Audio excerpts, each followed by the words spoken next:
अस्सलाम वालेकुम। कैसे आप सब लोग? उम्मीद करती हूँ कि आप बिल्कुल ठीक ठाक होंगे और जहाँ पर भी होंगे किसी न किसी पेट या एनिमल के लिए या तो कुछ अच्छा कर रहे होंगे या कुछ अच्छा सोच रहे होंगे। हमारे चैनल परफेक्ट होम पर वेलकम है आपको। और आपने अक्सर लोगों को ये कहते सुना होगा कि ज़िंदगी में छोटे से वाक़या, छोटा सा कोई हादसा उनकी लाइफ की परसेप्शन को और उनकी सोच को बिल्कुल बदल के रख देता है। ऐसे एक वाक़या कुछ साल पहले मेरे साथ भी पेश आया था और वो वाक़या क्या था मैं वीडियो में आगे चल के आपको बताऊँगी, लेकिन मैं ये आपको बता दूँ कि उस वाक़े का ताल्लुक़ इस प्यारी सी कैटो मानो के साथ है। और ये कैटो मानो कौन है? ये है जी हमारी पम्पकिन, कहते हैं हम इसको प्यार से पम्पकिन रानी। और आज ही हमारी जो सारी वीडियो है ना वो हमारी पम्पकिन रानी के बारे में है, इनकी जर्नी के बारे में है, ये कैसे हमारे पास आई। ओए ओए ओए ओ पम्पकिन कह रहे जी मेरे को छड़ दो, मेरे को छड़ दो, मेरे को गर्मी लग रही है। तो पम्पकिन हम छोड़ रहे हैं और पम्पकिन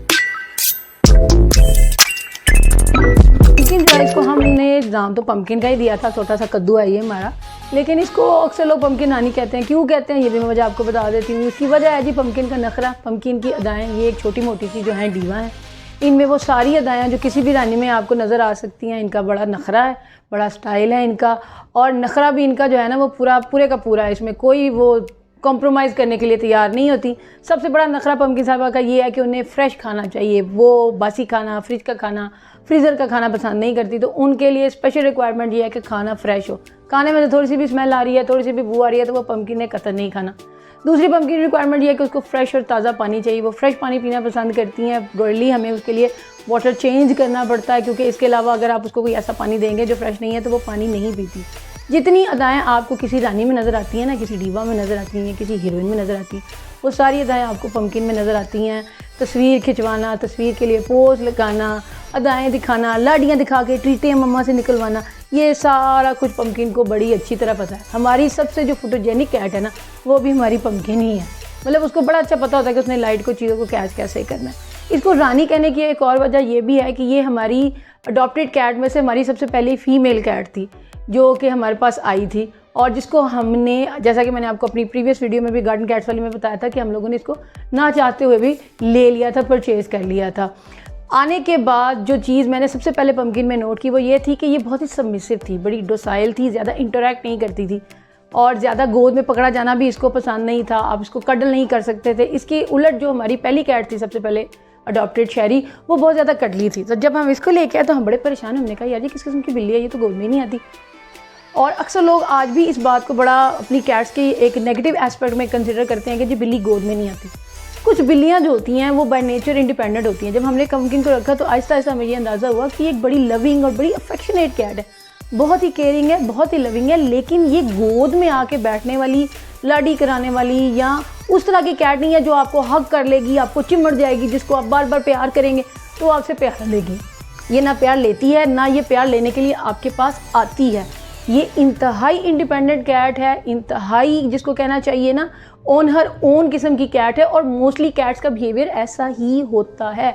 बिल्लियाँ बाय नेचर इंडिपेंडेंट होती हैं, वो ज़्यादा घुलना मिलना पसंद, सोशलाइज करना पसंद नहीं करती, और पम्पकिन उन्हीं कैट्स में से एक कैट है। वीडियो में मज़ीद आगे जाने से पहले मैं आपको ये ज़रूर कहूँगी कि प्लीज़ हमारे चैनल को सब्सक्राइब करें, हमारी वीडियोस को लाइक करें और इस कंटेंट को उन लोगों के साथ शेयर करें जो आपकी तरह, मेरी तरह लोकल कैट्स, पाकिस्तानी कैट्स और स्ट्रे कैट्स को प्यार करते हैं, उनको मोहब्बत करते हैं, उनको अपने दिल में जगह देते हैं। अच्छा, अगर ये इंडिपेंडेंट कैट है तो इसका मतलब ये नहीं कि ये थोड़ी बदतमीज़ सी और बड़ी मगरूर सी और अपने आप में रहने वाली कैट है। ऐसा बिल्कुल भी नहीं है। पम्पकिन बहुत ही लविंग है, बहुत ही केयरिंग है। हमारे घर में जो भी नया बच्चा आता है, जिसको भी हम रेस्क्यू करते हैं या अडॉप्ट करते हैं, उसकी तरफ पम्पकिन का रवैया बहुत ही ज़्यादा अफेक्शनेट होता है। पम्पकिन माँ सिर्फ उसका बहुत ख्याल रखती है, बल्कि ये भी देखती है कि बाकी कोई कैट जो है वो उसके साथ ज़्यादा शरारत करके उसे ज़ख्मी ना कर दे। केयरिंग होने, कंसिडरेट होने में पम्पकिन को हम 10 में से 10 पूरे नंबर देते हैं। इसमें से हम एक भी नंबर उसका काट नहीं सकते। शी इज़ वेरी लविंग, अपना भी ख्याल रखती है, छोटे घर में आने वाले बच्चों का भी ख्याल रखती है और अपनी मामा का भी ख्याल रखती है। लेकिन वो ख्याल ये नहीं रखती कि वो हर वक्त मामा से चिपकी रहे। वो ये होता है कि जब कभी मामा जो है वो बीमार हो जाती हैं या उनकी तबीयत ठीक नहीं होती, जब वो ऐसे ही लेटी होती है पूरी सी शक्ल बना के, तो पम्पकिन मेरे पास आ जाती है, आगे मुझे प्यार करती है, मुझे अफेक्शन करती है, मुझे कडल करती है, और तब तक मेरे पास से नहीं उठती जब तक उसे इस बात का यकीन नहीं हो जाता कि मेरी तबीयत ठीक है एंड आई एम वेल और मेरे साथ कोई मसला नहीं है।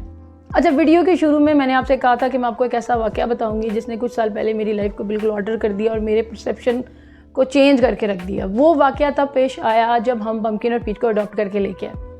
इनको जब हमने अडॉप्ट किया तो उसके कुछ अरसे के बाद, कुछ दिनों के बाद ही बल्कि, पम्पकिन जो है वो बीमार हो गई। अब क्योंकि हम लोगों का कैट से रिलेटेड कोई इस तरह इंडोर कैट से रिलेटेड मैं आपको स्पेसिफिकली बताऊं, हमारा कोई एक्सपीरियंस नहीं था। आउटडोर कैट्स हमने रखी हुई थी और लेकिन वो बीमार नहीं थी होती, माशाल्लाह वो बड़ी हेल्दी कैट्स थी। लिहाजा कैट डिजीज़ वायरल इन्फेक्शन के बारे में हमारी कोई इतनी खास नॉलेज नहीं थी। लेकिन जब पम्पकिन बीमार हुई और हम उसे डॉक्टर पे लेके गए, वेट पे लेके गए, तो वेट ने हमें बताया कि इसको FPV है और ये काफ़ी क्रिटिकल थी। इसके जो रिपोर्ट्स थी वो भी कुछ ज़्यादा अच्छी नहीं थी। तो हमें कहा गया कि हम इसको फ़ौरन बाकी कैट से आइसोलेट कर दें ताकि ये जर्म जो है ये स्प्रेड ना हो जाए। अब जब हमने इसको बाकी कैट से अलग किया, क्वारंटीन करने का सोचा, तो ये जिम्मेदारी मैंने अपने सर पर ली कि मैं पम्पकिन के साथ जो है वो एक अलग कमरे में हर वक्त रहूँगी, क्योंकि मुझे पूरा यकीन था कि पम्पकिन अकेले नहीं रह सकती। जो डॉक्टर की इंस्ट्रक्शन थी वो कुछ इस किस्म की थी कि उसके लिए ज़रूरी था कि पम्पकिन के साथ कोई ह्यूमन कंपेनियन मौजूद हो जो उसका ख्याल रखे। अब पम्पकिन को जब FPV हुआ तो उसके सेकंड डे ऐसा हुआ कि इसकी तबीयत काफ़ी ज़्यादा ख़राब हो गई और डॉक्टर और मैं दोनों ही काफ़ी परेशान हो गए।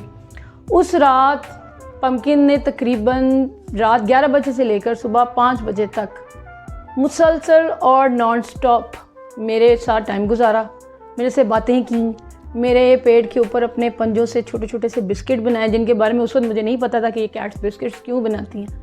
वो सारी रात हम दोनों एक दूसरे से बातें करते रहे और बाकायदा बातें, मतलब वो मुझे कुछ कहती थी अपनी ज़बान में और फिर मैं उसके आगे से कहती थी कि पम्पकिन आप ठीक हो जाओगे, आप परेशान ना हो, आपकी तबीयत ठीक हो जाएगी, मैंने आपको दवाई दी है, आप मेरे पास लेट जाओ, आपने ठंडी जगह पर नहीं जाना बेटा, आपने ये नहीं करना। और वो फिर वो आगे से वर्बली मुझे उसका जवाब देती रही और यूँ एक दूसरे के साथ बातें करते करते हमारी सारी रात गुजर गई। और सुबह फिर पम्पकिन जो है उसकी तबीयत थोड़ी सी आहिस्ता आहिस्ता जो है वो इम्प्रूव होनी शुरू हुई और उसके बाद अल्लाह का बड़ा शुक्र है कि she made a full recovery and she recovered. लेकिन वो सारी रात जो मैंने पम्पकिन के साथ गुजारी उसने मुझे बड़ा मूव किया। मैं बड़ी हैरान हुई कि एक जानवर जिसको हम समझते हैं कि उसमें कोई अक्ल नहीं है, जिसमें कोई शऊर नहीं है, वो इतना सेंसिबल और इतना समझदार है कि वो अपनी तकलीफ़ बयान करने की पूरी कोशिश कर रहा है। उसकी पूरी ये कोशिश है कि वो किसी को बताए कि वो कैसा महसूस कर रहा है, वो कितनी दर्द में है। उसके बाद पम्पकिन के साथ मेरा थोड़ा सा जो बॉन्डिंग है ना वो थोड़ी सी इम्प्रूव हुई। मैं पम्पकिन के साथ ज़्यादा टाइम स्पेंड करने लग गई, पम्पकिन भी मेरे साथ ज़्यादा स्पेंड करने लग गई टाइम। और आहिस्ता आहिस्ता फिर मैंने ये देखा कि पम्पकिन के बिहेवियर में चेंज आना शुरू हुआ। वही कैट जो हमारे पास जब आई थी बड़ी डोसाइल थी, चुप करके बैठी रहती थी, हमसे ज़्यादा इंटरेक्ट नहीं करती थी, वही अब मेरे साथ खेलती थी, मेरे साथ टाइम गुजारती थी, जहाँ मैं जाती थी मेरे पीछे पीछे आती थी। अच्छा, कैट्स के बारे में ये चीज़ अक्सर लोगों को बड़ी अच्छी लगती है, मुझे भी बड़ी पसंद है कि जब आप चल रहे होते हैं तो आपकी वो बिल्ली जो आपसे बहुत ज़्यादा प्यार करती है वो आपके पीछे पीछे चलना शुरू कर देती है। तो पम्पकिन की ये क्यूट सी जो हरकत थी ना ये मुझे बड़ी ही प्यारी लगती थी। और आहिस्ता आहिस्ता मुझे ये अंदाज़ा हुआ कि नहीं यार, हम जानवरों के बारे में जो सोचते हैं ना कि ये इसको कोई अक्ल नहीं होती या इसको कोई शऊर नहीं होता, इसको किसी चीज़ की सेंस नहीं होती, हमारा ये व्यू, हमारा ये परसेप्शन बहुत गलत है।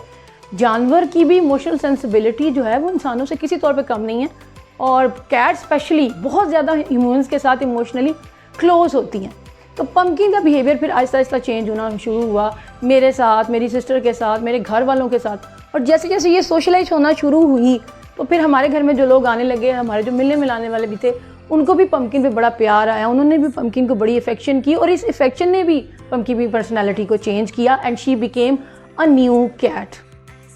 अच्छा, यहाँ मैं आपको एक बात ज़रूर कहूँगी, काइंडली अगर आपकी पेट बीमार हो जाता है, आपकी कैट या आपका डॉग है, कोई भी आपने पेट रखा बीमार हो जाता, उसको अबैंडन ना करें, उसको बोर्डिंग पे ना भेजें, उसको क्लिनिक पे छोड़ के ना आएँ, उसको किसी के हवाले ना कर दें। वो आपका रिस्पॉन्सिबिलिटी है, वो आपसे एक्सपेक्ट करता है कि आप उसको लुक आफ्टर करें।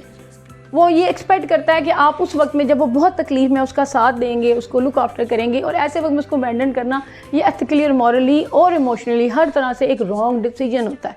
आपकी वजह कोई भी हो, आई सिंपैथाइज विद दैट, लेकिन कोशिश करें कि ऐसा एक्सट्रीम डिसीजन ले लें। इवन अगर आप उसको पुट डाउन भी करना पड़ा, उसको यूथनाइज भी करना पड़ा, even then stay with your pet till the very last moment of his life.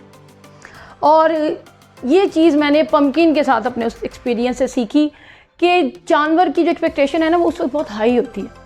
अच्छा, यहाँ पर अब कई लोग कहेंगे जी थी आपकी तो बिल्ली बड़ी निराली है तो फटाफट ही आपके साथ एडजस्ट होगी।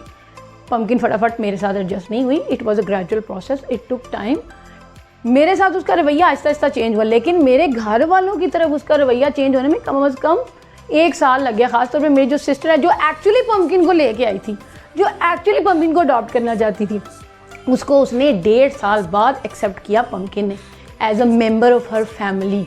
और मेरे पास इस वक्त जब ये मैं वीडियो बना रही हूँ मेरे पास 14 इंडोर कैट्स हैं, ठीक है।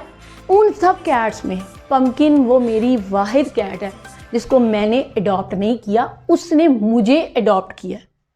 She made me her guardian, her mother, her protector, her saviour. I was never intending to do that. मैं कभी भी उस तरह से पम्पकिन को अडॉप्ट करने में इंटरेस्टेड नहीं थी, क्योंकि मेरे पास अपनी काफ़ी ज़्यादा आउटडोर कैट्स थी और लाई उसको मेरी सिस्टर थी। लेकिन आप उस बच्चे की, उस रानी की, उस मेरी शहजादी की मेंटालिटी देखें कि वो कितनी समझदार है कि जब उसने देखा यार मैं बीमार थी तो इसने मेरा ख्याल रखा। तो she went out of her way and she adopted me. और उसने मुझे बार बार फिर इस बात का एहसास दिलाया कि मैं उसकी गार्डियन हूँ, मैं उसकी मामा हूँ। वो मेरे पास आती थी खाना मांगने, मेरे से बातें करती थी, मेरे साथ खेलती थी, मेरी बात मानती थी। तो जानवर जो होता है ना, उसको जानवर ना समझे। जो लोग कहते हैं ना कि एनिमल्स को क्या सेंस हो, नहीं, एनिमल्स को हर तरह की सेंस होती है।